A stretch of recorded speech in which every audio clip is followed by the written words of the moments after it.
So, ngayon po mga kalab is andito po sila Papa Carlo at si Mama Bibi mga kalab. So, ayan po sila.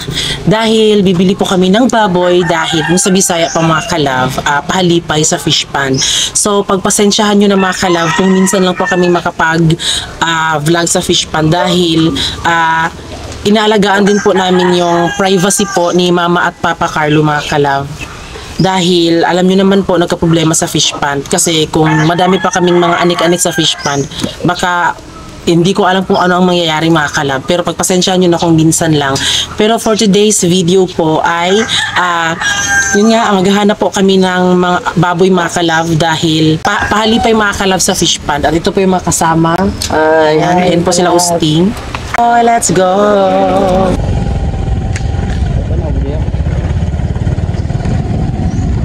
So ngayon mga kalab ay nandito na kami sa pagbibilihan namin ng baboy noon. So ngayon ay dito din tayo. So magtanong tayo kung may ibibenta pa ba sila ng mga baboy para makabili din tayo. So tara. Ayo. Ayo. Si Boss Kokong.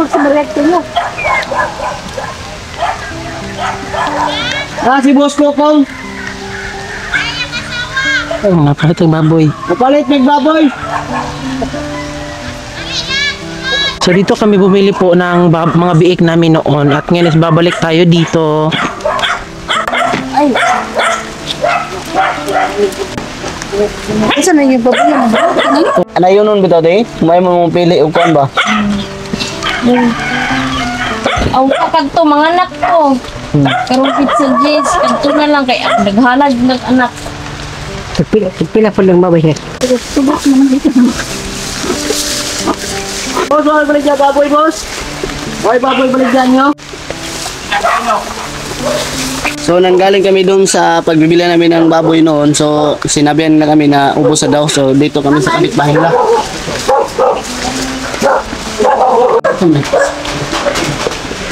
Maganda yung lugar nila dito mga kalab pagbababoy dahil parang mala farm. Ha? Hello.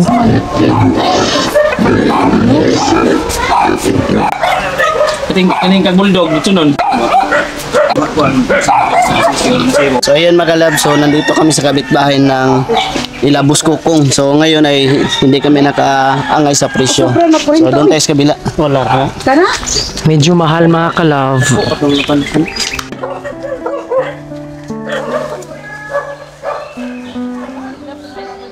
So ayun mga kalab, hindi kami nakabili po ng mga baboy dito dahil doon nila Boss Kokong po sa bilihan po namin doon. Wala po silang baboy. Tapos sa kabila mga kalab, medyo namahalan kami. Ayan. Ngayon po is lilipat tayo, maghahanap tayo ng iba.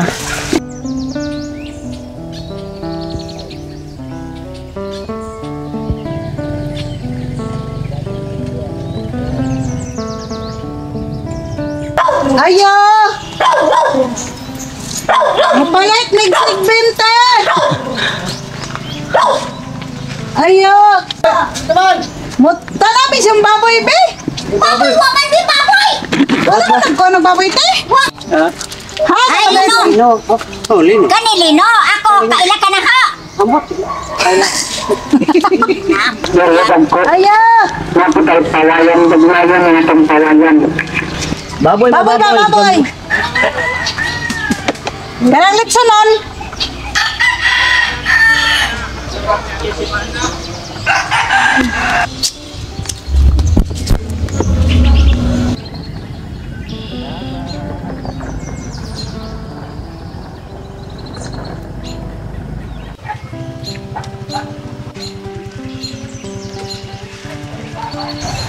Unang, ano ko dili? Man ko dili ang bana ko.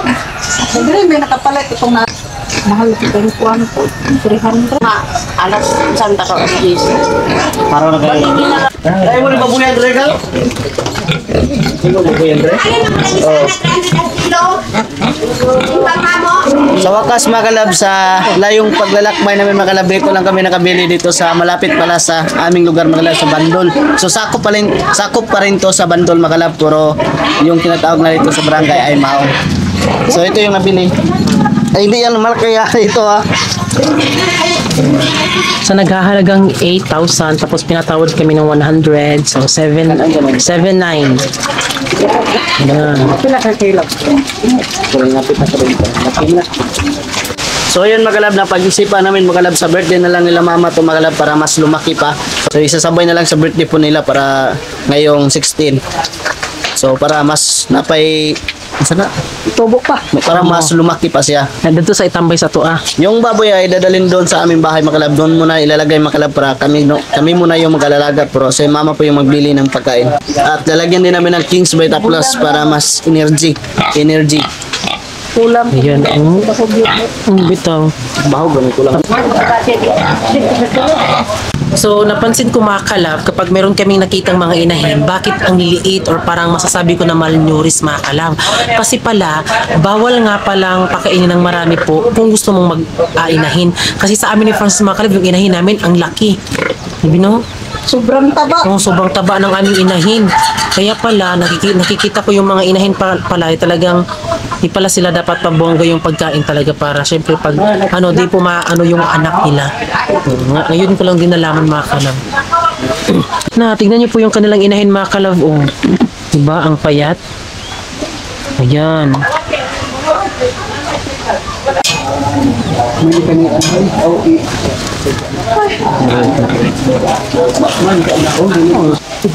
Tuloy sa kulgaw.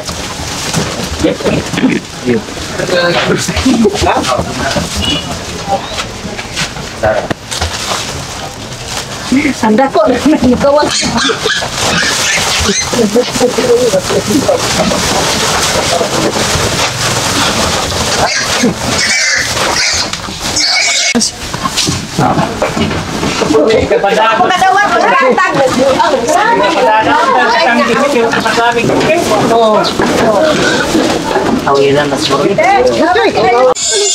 Ay, sila dito biyo. Oh, bahog na. Bahog na may buhilo na. Purgahon. So, ngayon po mga kalab, ay pumarada muna kami sa gilid. Papauwi na po kami din, nakabili na po ng baboy. At ngayon lang ako na-amaze mga kalab. Alam ko naman po na kapag umulan, hindi naman po lahat lugar na umuulan. Pero ngayon lang po ako try mga kalab na umuulan po sa, ayan kung may nakikita kayong may troso mga kalab. Diyan lang sa banda ang may ulan. Na, sobrang lakas ng ulan mga kalab. Pero sa bandang dito mga kalab, wala. Ngayon lang ako na mga kalab na may ganun pala. Na andito lang kami nagstay kasi wala masyadong ulan. Tapos doon sobrang lakas ng ulan, nakikita talaga namin mga kalab. Na ayun mga kalab, sobrang lakas ng ulan. Malakas talaga ang ulan mga kalab. Pero dito wala. Yan sila ate.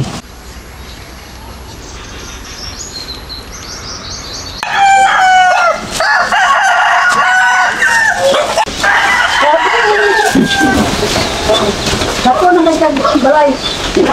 Awa, mambak ko lang baboy na. Tagko pa to na, tagsitinta. Tapahan ang Tuwa mga taon di ay.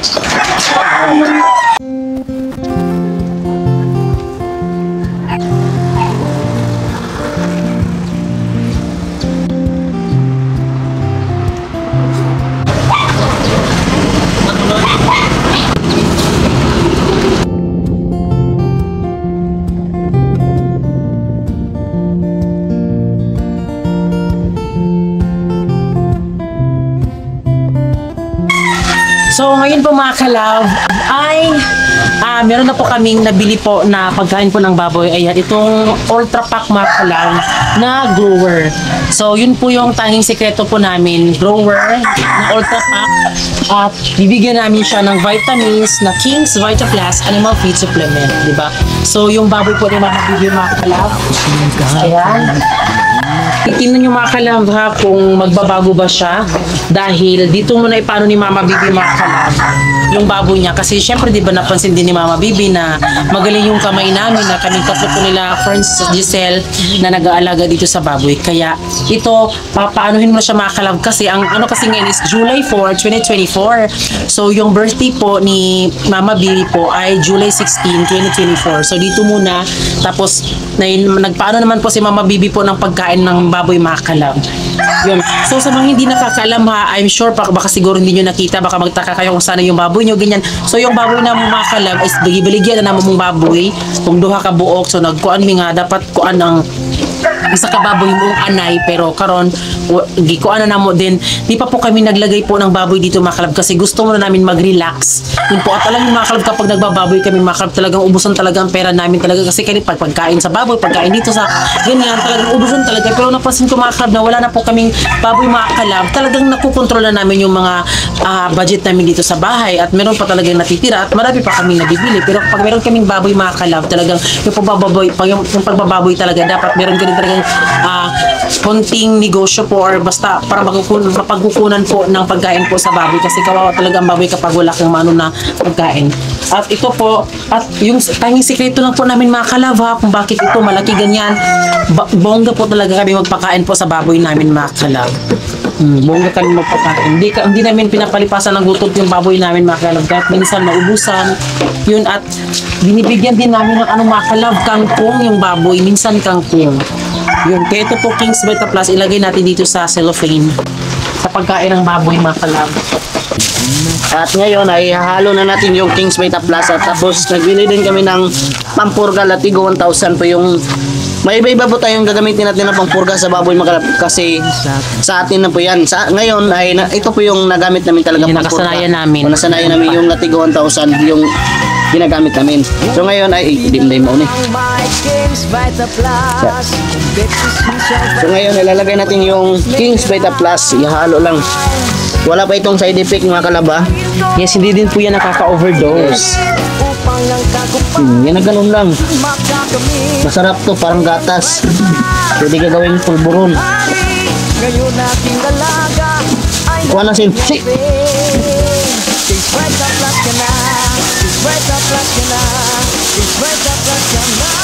So yung 'di ba ang balak po talaga ni nila Mama Bibi at Papa Carlo is pahalipay po doon sa fish pond. Bali, mag-aalay po si Mama Bibi at Papa Carlo doon sa fish pond po kasi doon sila tumira. Pero napag-ano nila mga kalab na ngayon kasi dapat or bukas kami mag-iihaw or bukas kami magsi-celebrate. Sa month of July mga kalab, medyo na busy yung schedule po namin ni Francis kasi alam niya naman po 'di ba na meron kaming ginagawa. So sila Mama Bibi po nag-adjust. So what if kaya sa July 16, 2024 na lang po nila iihawin, 'di ba? Para syempre kasabay na din po sa birthday po nila. At birthday po yan ni Mama Bibi at Ate Geraldine. At ito mga kalab, soon is birthday din po ni Giselle, July 11, 2024. So wala muna kaming palitsyon mga kalab ha, kasi alam nyo naman diba, meron po kaming biniling bago po mga kalab sa bahay namin at nakikita nyo po yan soon. So kami dito mga kalab is nagwi-wet feed po. Nagwi-wet feed po kami dito dahil ang baboy na yan ay nakasanayan niya po na kumain na mabasa po. Di po kagaya ng baboy namin na dry feed. Pero ito is wet feed po. Sa tunang ulo. Dako ito siya. Itong smell ba? Bito. Dito, dami. Naghahalagang ano lang po yan, 7.9. King's Vita Plus, complete essential vitamins, probiotics, minerals. Ilipagin ko ang hangganan ng langit upang ang tagumpay aking makakamit. King's Vita Plus, ang aking hari, ngayon aking alaga ay laging healthy.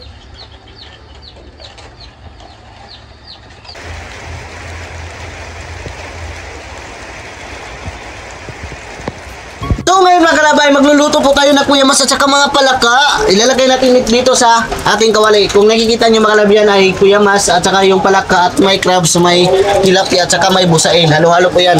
So lalagyan natin ng magic para sa mga taong nangatik.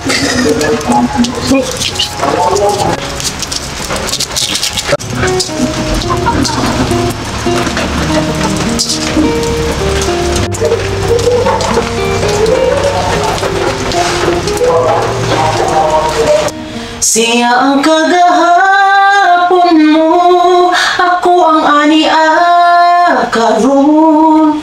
Kiguba niya ang dughan mo, kiayo ko ang kasing-kasing mo. Pero nga lumang ikaw, di legit kalimot niyo.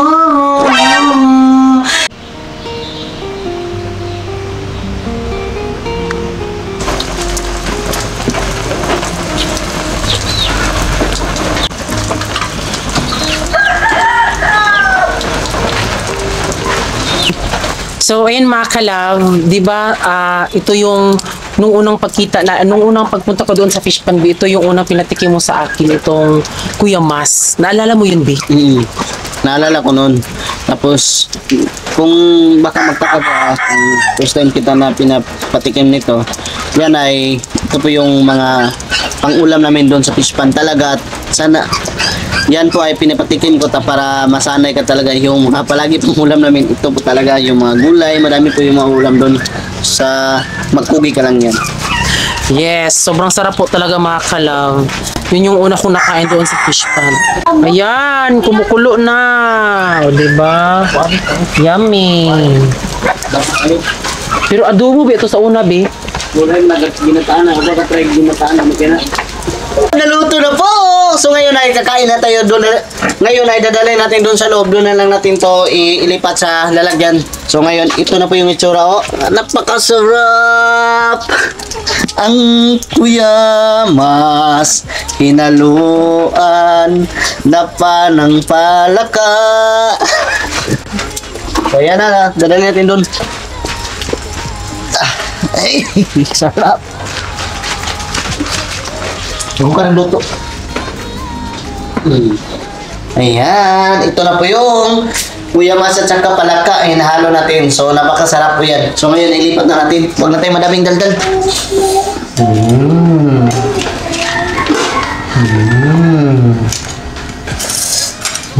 Sarap po. Palaka.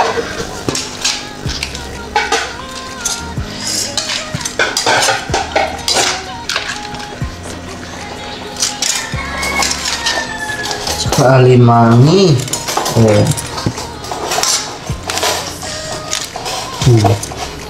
Tingnan nyo. Hey! Hey! Eating na! Tuloy na, bawat na to. Ayan. Ang ulam na to ngayon, ay ginataang. Wow! Ang sarap! O, diba? Mga kalab, grabe dagan kaya nag-bash sa ako ang butchod, oy, kanang makaanak ko nga, mabase jud nila ang daotan sa tao sa noun. Sa unta gimalas-malas magining nung aning mo atong noun. So ika-proud lang nato no. Munang dagan kay mo nag-bash no, pero grabe pinanggaling ko sa akong bana. Pabayaan na lang natin yan kasi wala naman sila mo daw. Diba? So pasagdan lang ako na. Kay kabalo ko sakit para sa inyo nga pamalandungon nga wala mo yung ani nga relasyon.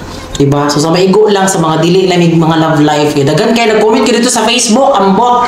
Grabe mga bash. Tara. Parang bukid palili. So, nara ang among sudan. Wow, sarap. Ano talaga palakang bukid o palakang bukid basta sa amin sa Fish Pan po ito. May alimangi. Ayan po mga kalab, kain na po tayo. Let's go! So, nara akong mga kauban. Si Giselle. Hi, makalab! Diba? Perfect kayo nung si Giselle. Bigyan kayo doon. Paluwat na ako. Luwat ka na po, Sel? Sa Legion. Naara! So, sa mga hindi nakakaalam, si Giselle po ay pamangkin po ni Francis. Yung kanyang ate po ay mama po ni Giselle. O, diba? At proud yaya here! Uy! Ayun na po mga kalab, kainan na! Kain na. Wala tayo madaming daldal. Di alam, mga oras ang mga kalab. Alam, medyo kaayo ka ng lutuan ka sa imong vanavels. Wala, dito na ako isa lang. Anong ingani niya sa kuha. Ba't yun sa niyang mamabibi pagawas. Pero ang iyang pagka mapinanggaon sa akin is nagpabiling jud na. Hindi jud dapat na mawala. Kung dili niya, dili ko an. With or without come, mauro jud si Francis mo trato sa ako. Mas gina-priority jud ko niya. Mas nabalin na noon, ibig ako jud dapat ang atiman ni Francis to, pero siya nagatiman sa kuha. Yan naman din. Inana ang mga tao dito kabalong maulaw, kabalong magkanan mo diskarte sa kinabuhi, dili lang mapaygahiga. Dapat pantay-pantay lang. Kung may ginagawa yung isa, ikaw walang ginagawa, huwag kang matulog-tulog lang. Dapat may gagawin ka din kung parang malapit na gumagabi, ano yung kakain natin? Dapat may pang-ulam na kayo at saka makasaing na din kayo, no? Yun talagang diskarte. Dapat pantay-pantay lang. Yan, no? Tapos, pero, kabalo ba mga kalag, bisag ang ani na po ko, katigod po ko maguna-huna kung isang ko. Ambot, di lang jud katuuhan, ambot. Tanawan niya sa mga comment, grabe, kadagang bash.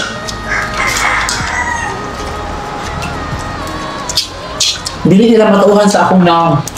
Kaya magbasa sila. Tinud anay nga gugmaan dam na ko nga hatagan ka. Hanggang taon di hadudong sa iya ay napaga. Yung mga inaapi-api nyo talaga, kung mga api kayo, kundi magagawa na lang kayo sa bahay niyo tapos magtatrabaho para may income kayo. Huwag kayong basta-basta talaga huwag kayong maghusga sa mga taong basta-basta hindi niyo kilala. Kasi yung mga tao talaga na hindi mo kilala, mga ugaling na, sila na po yung nakakaalam. Kasi may iba-iba po tayong diskarte, no? Kain tayo, kain. Pero dili sa social media kay once nisulod man ka, so dawato ni mo tanan Bakit? mga bash. Tanawa. The more na dagan kag bash, replyan na sa mga suporta. Basta once nga replyan na sa mga suporta, magkadaghan ang comment, magkasunod-sunod, mao nang ma-recommend jud ni Facebook or ni YouTube, TikTok nga ipaangat pa ka nga ipakita pa ka sa lain mo unang uban mura wala naman po sa una pero gusto siya lang po na mo kay para mag-comment mo yung mga bashers yung mga supporters comment nila ka Takong pahiyo na diha bago na huna nga mugukod pa kaniya kapoy nan ka undang ipalihog lang ako na lang ang igugma para